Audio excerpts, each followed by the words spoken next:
힘들고 멘탈이 흔들리던 시기에 수많은 부트캠프 중에서 코드잇 스프린트를 선택한 건 제 인생에서 가장 잘한 결정 중 하나라고 생각합니다. 안녕하세요. 저는 코드잇 스프린트 프론트엔드 9기를 수료하고 현재 스타트업에서 프론트엔드 개발자로 근무하고 있는 문창기라고 합니다.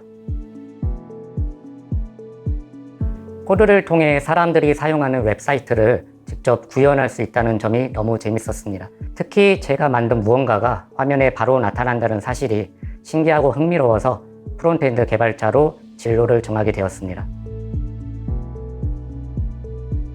현재 저는 AI 웨딩 에이전트를 만들고 있는 엘리그라는 스타트업에서 프론트엔드 개발을 맡고 있습니다. 외주 업무를 진행할 때는 종종 풀스택 개발도 함께하고 있습니다. 세 차례에 걸쳐 진행된 협업 프로젝트 경험이 현업에서도 많은 도움이 되었습니다. 개발자끼리의 협업은 어떻게 진행해야 하는지, 협업을 할 때 어떤 점들을 지켜야 하는지, 또 협업에서 중요한 요소가 무엇인지에 대해 프로젝트를 통해 많이 배울 수 있었습니다. 이런 경험들이 현업에서 제가 어떤 개발자가 되어야 하는지에 대한 가이드라인이 되었고, 덕분에 동료 개발자 분들과도 원활하게 협업할 수 있었습니다.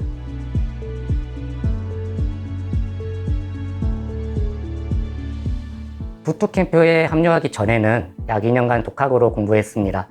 독학하는 동안 현직자 멘토링에도 참여해보고 이력서와 포트폴리오에 피드백을 받으며 취업 준비를 병행했지만 쉽지 않았습니다.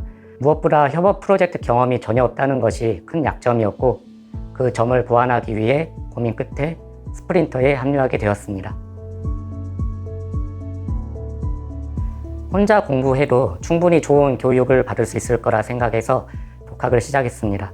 실제로 여러 강의와 공식 문서를 통해 배우고 개인 프로젝트를 진행하면서 실력은 많이 끌어올릴 수 있었어요. 하지만 피드백을 해줄 멘토가 곁에 없다는 게 가장 큰 어려움이었습니다. 돈을 내고 멘토링을 몇 번 받기도 했지만 기대만큼의 퀄리티를 느끼긴 어려웠습니다.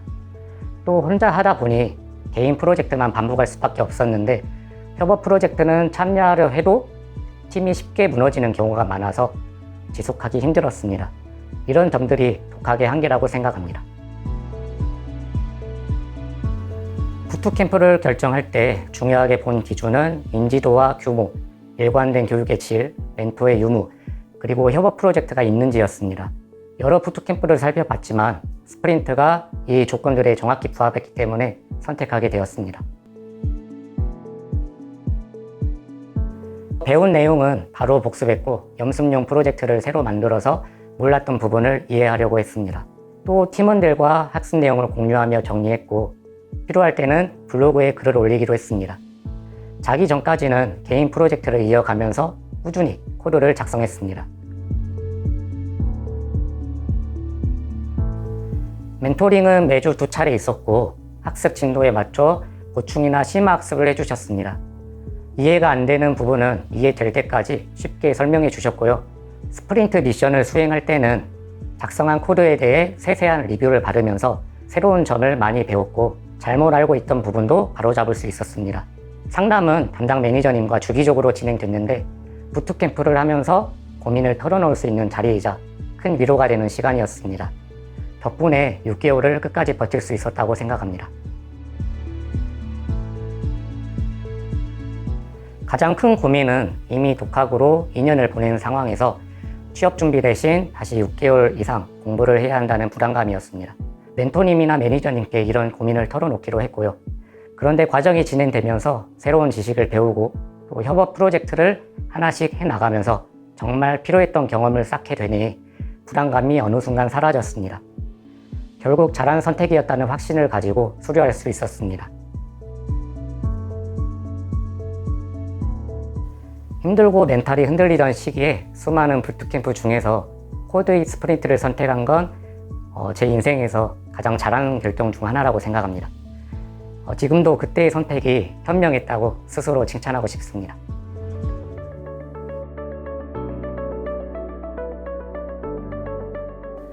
팀 프로젝트는 총 3차례, 기초, 중급, 심화 단계로 진행되었습니다. 각 프로젝트 시작 전에 충분한 학습이 이루어진 상태에서 진행할 수 있었기 때문에 단계별 특성에 맞게 안정적으로 프로젝트를 완수할 수 있었습니다. 또한 협업 과정에서는 이슈가 생길 때마다 바로 공유하고 함께 해결해 나갔습니다. 덕분에 기술적인 역량뿐 아니라 협업을 위한 소프트 스킬도 크게 성장할 수 있었습니다. 첫 번째 기초 프로젝트는 팬덤K라는 아이돌 후원 및 인기 투표 플랫폼이었습니다. 두 번째 중급 프로젝트에서는 태스키파이라는 이름의 업무 효율성 증대 플랫폼을 개발했고, 마지막 심화 프로젝트에서는 알바폼이라는 알바 구인구직 플랫폼을 제작했습니다. 주로 현업에서 많이 사용하는 Next.js, TypeScript, 테일윈드 CSS를 활용했고, 추가적으로 리액트 폼, 조드, 조타이 등을 사용해서 효율적으로 개발을 진행했습니다. 개발 과정은 크게 계획, 개발, 배포의 순서였지만 프로젝트 규모와 마감 일정에 따라서 배포를 먼저 진행하기로 했고, 매주 기능 구현 계획을 조정하면서 유연하게 진행했습니다. 가장 힘들었던 점은 팀장을 맡았을 때였습니다. 프로젝트의 특성상 체계적인 계획과 관리가 필요했지만 이전 프로젝트와 비슷한 방식으로 접근하다 보니 일정이 진행된 후에야 팀원별 기능 구현 계획이나 브랜치 전략 설정에 오류가 있음을 깨닫게 되었습니다. 그때부터 프로젝트 종료까지 팀장으로서 부담이 커져서 어려움이 좀 있었지만 동시에 큰 배움이 되었습니다. 반면에 즐거웠던 순간은 팀원들과 함께 웹사이트를 완성해가는 그 과정 그 자체였습니다. 짧은 시간 안에 눈앞에서 서비스가 만들어지는 걸 보면서 협업의 힘을 실감할 수 있었습니다. 이전에는 포트폴리오가 개인 프로젝트 위주라 협업 경험이 부족했는데 3개의 협업 프로젝트를 추가하고 나니까 가장 큰 공백이 메워졌습니다. 지원 기업에서 제 서류를 이전보다 오래 검토한다는 걸 체감할 수 있었고, 단순히 프로젝트 나열이 아니라 협업을 통해 배운 점까지 정리한 부분이 좋은 평가 요소가 되었다고 생각합니다.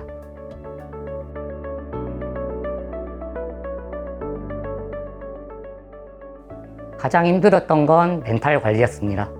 주변의 압박감과 제안의 조급함 속에서 6개월을 버텨야 한다는 것이 쉽지 않았습니다. 초반에는 계속 하는 게 맞을까라는 생각을 많이 했고, 자존감도 많이 낮아져서 수료한다고 크게 달라질까라는 고민을 자주 했습니다. 멘탈이 흔들릴 때는 코딩을 잠시 멈추고 집 주변을 산책했습니다. 단순히 걷는 것 자체로 좋아하지만 길 위에서 열심히 살아가는 사람들을 보면서 동기부여를 받을 수 있었습니다. 또 정기적인 멘토링과 매니저님과의 상담을 통해서 고민을 털어놓으면 늘 경청해 주셔서 마음을 다잡을 수 있었습니다. 생활 패턴을 집, 산책, 컴퓨터로 제한해서 외부 자극을 줄이려는 노력도 함께 했습니다. 멘토님들은 어떤 이야기든 편안히 꺼낼 수 있는 그런 분위기를 만들어 주셨습니다. 원래 속마음을 잘 털어놓는 편이 아닌데도 그 환경 덕분에 편하게 이야기할 수 있었고, 다음 3당 때는 이전 고민이 잘 해결됐는지도 확인해 주셨습니다. 이런 과정을 통해서 시간이 흐를수록 더 안정적으로 부트캠프에 집중할 수 있었습니다.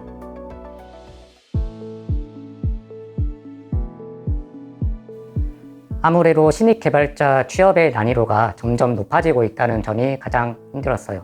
기업 입장에서는 지원자가 많다 보니 한 명 한 명을 더 까다롭게 뽑으려고 하고, 그 과정에서 구직자로서는 큰 벽이 앞에 있는 것처럼 느껴졌습니다. 기본기를 탄탄히 다지려고 꾸준히 공부했고, 항상 개인 프로젝트를 진행하면서 계속 만들고 있다는 걸 보여주려고 했습니다. 새로운 기술이나 업데이트 소식을 접하면 특징과 변화를 확인하고 바로 프로젝트에 적용해 보기로 했고요. 하지만 가장 큰 강점은 AI 네이티브 시대에 어떤 개발자가 되어야 하는가에 대한 회사와의 공감대였다고 생각합니다. 저는 AI를 멀리하기보다는 동료이자 도구로 삼아서 적극적으로 활용해 왔는데 이 부분을 긍정적으로 봐주셨던 것 같아요. 가장 도움이 됐던 건 이력서 특강과 현직자 이력서 멘토링이었어요. 기존에도 이력서와 포트폴리오를 작성하고 피드백을 받아왔지만 항상 아쉬움이 남았거든요. 특강을 통해서 효과적인 이력서 구조를 배웠고, 멘토링을 거치면서 양을 대폭 줄일 수 있어서 기업이 읽기 좋은 그런 서류를 만들 수 있었습니다. 이력서와 포트폴리오는 꼭 필요한 내용만 담는 게 좋습니다. 불필요한 부분은 과감하게 줄이고 가독성을 높여야 기업에서 지원자를 명확하게 파악할 수 있습니다. 면접 준비는 항상 병행하는 게 중요하다고 생각합니다. 면접 일정이 잡히고 나서야 준비하면 놓치는 게 많아질 수 있기 때문입니다. 또 회사는 열심히 하는 사람보다 잘하는 사람을 원하고 있습니다. 그래서 본인이 부족하다고 느끼는 지식은 반드시 다시 학습하고 직접 만들어 보면서 실무에 바로 활용할 수 있는 그런 수준까지 끌어올리는 게 중요하다고 생각합니다.